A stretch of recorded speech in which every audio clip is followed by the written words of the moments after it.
Сәлем қыздар, қалдеріңіз қалай? Егерде сіздер менің арнама алғашқы келіп тұрсаңыздар, менің есімім Шолпан болады. Мен үлкен қызымның өтінішімен басына повязка тоқуға отырдым.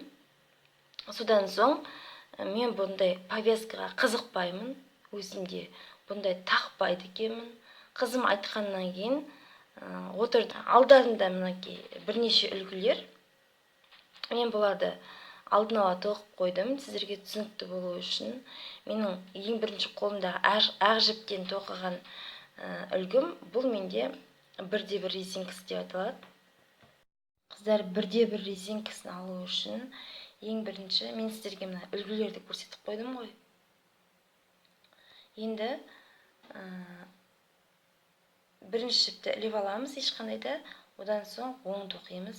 Бір оң, бір теріс, бір оң, бір теріс, бір оң, бір теріс, оң, теріс, оң, теріс. Осылай менде көріп отырсаңыздар, егерде бүкіл шамамен мына жіпті мен түгелмен 30 жіптен, 29 жіп 30 жіппен айырған жоғым.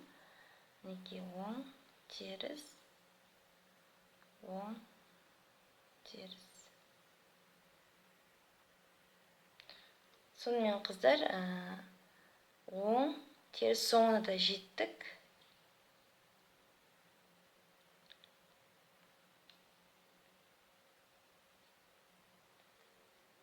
Енді келесі жақ бетіне өттік. Келесі жақ бетінде енді бізде қалыптасып қалды ғой жаңағы алған жібіміз. Мінекей мына жақта теріс шалынған нәрсе бер жаққа бедер, оң бедер болып түседі. Сол себептен оңның үстіне оң тоқимыз, терістің үстіне теріс тоқимыз. Мына оң, бір теріс. Сол себептен бұл шалуымыз бізде бірде бір резинкасы деп аталады. Сіздерге қиын болып жатырған жоқ деп ойлаймын түсіну.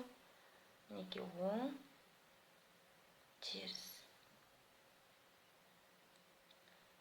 Жалпы оң мен терісті білсеңіздер, резинка әдісін білсеңіздер, бұл күнделікті тоқу әдісінде тоқуда қолданылатын ең негізгі әдістер.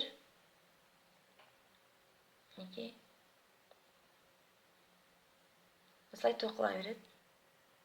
Сонымен қыздар, ханшайымдар, мінекей менің бірде бір резинка әдісім тоқылды.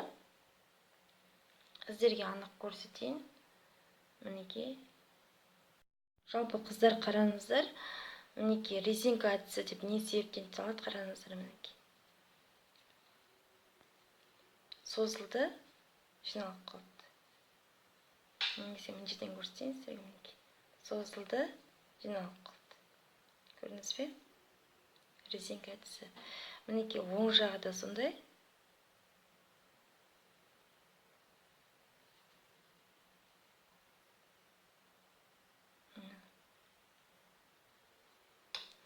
Екіде екі резинкасын түсіндіріп өтейін.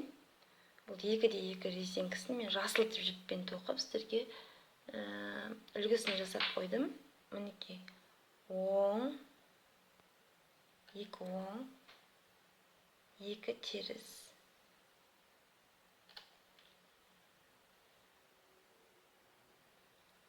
Бір оң, екі оң. Bir terіс, екінші теріс. Bir оң, екінші оң, bir теріс, екінші теріс.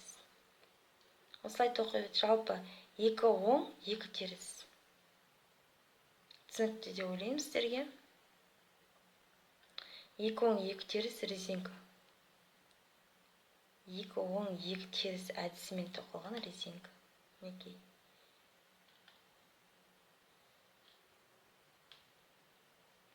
Бұл бірінші қатар біздерде. Қазір екінші қатарға түсеміз.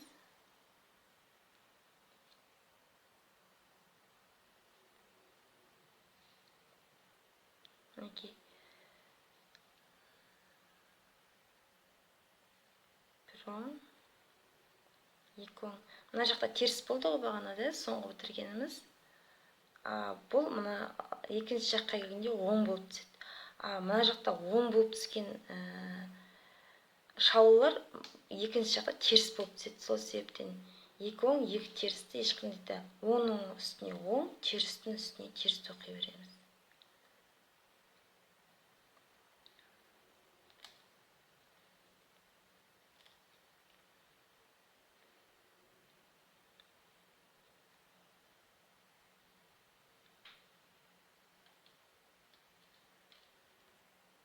Сонымен қыздар, мінекей соңына да жетіп қалдық. Бірінші теріс, екінші теріс. Содан соң оң. Мен сіздерге айта кетейін, айттым ғой бана жоғарыда да сіздерге 30-29 жіппен алдым деп. Мына жерде мен қателесіп 31 жіп алып қойғанмын. Сол себепті мына жерде менің бір оңыма артық, бірақ та ештеңе етпес. Ондайлар болады тоқыма кезінде. Өте қатты қателік емес. Мінекей. Сонымен қыздар, қараңыздар. Бұл 2-2 резинка. Мінекей, мына жер бізде қазір ұстап тұрған жағымыз. Мінекей, мына беті де бірдей. Қараңыздар, ешқандай да айырмашылығы жоқ. Енді резинка әдісін көрсетейін сіздерге. Резинка, неліктен резинка деп аталды, мінекей. Тағы да созылды. Жіберсек, кішкентай ғана өзінің орнына келіп қалды да. Мінекей.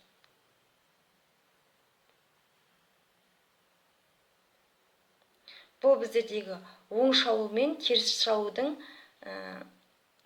өзгеріссіз бір қалыпты тоқылуына байланысты пайда болған нәрсе. Мінекей, кішкентай болып қалды, ал соссақ былай үлкен болады. Бұл бізде 2-2 резинка. Маған соңғы уақытта 3-3 резинкалар ұнап қалды. Мінекей. Қазір мен сіздерге барлығын салыстырам. Мінекей, бұнда да сіздерге тоқып көрсетейін. Біреу, екі, үш. Мінекей, 3 теріс. Бір, екі, үш, оң. Осылай тоқылай береді. Мен бұны есептедім. Себебі 2-2 резинкасында кішкене бір қателескен бір жібім болғандықтан, мен бұл жіпті тоқығанда өте қатты есептедім. Мінекей. 3 оң, 3 теріс. Мен сіздерге жасап жатқан дүнием түсінікті де болып жатыр деп ойлаймын. Мінекей, 1 оң, 2 оң, 3 оң. Осылай тоқылай береді. Сонымен қыздар, 3 оң, 3 теріс резинкасының соңғысына да келіп қалдым. Мінекей, ең соңғы шалуды теріс етіп аламыз. Мінекей, 3-3 резинкасы. Бұнда анығырақ көрінеді екен. Мінекей, қыздар, қараңыздар, міне. Ашылды арасы.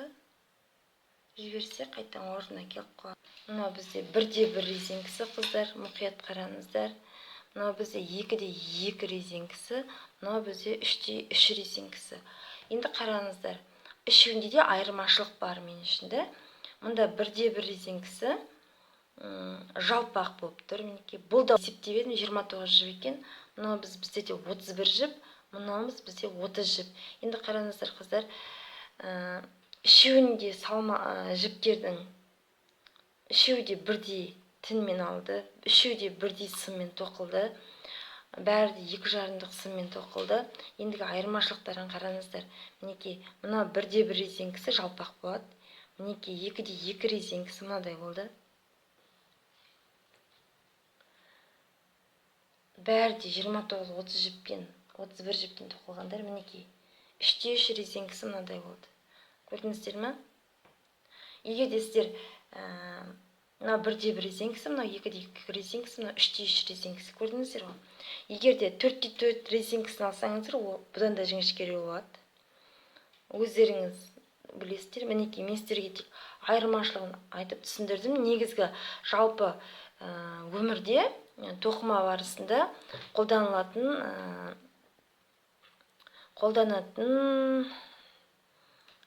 бедерлер осылар. Мінекей, резинка түрінде 3 түрлі резинканы мен сіздерге түсіндірдім деп ойлаймын.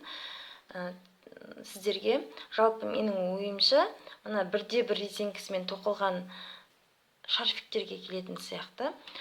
Мынауымыз бізде 2/2 резинкісі мен 3/3 резинкісі, менің ойымша бұлар қыздардың басына тағатын повязкаға келетін сияқты.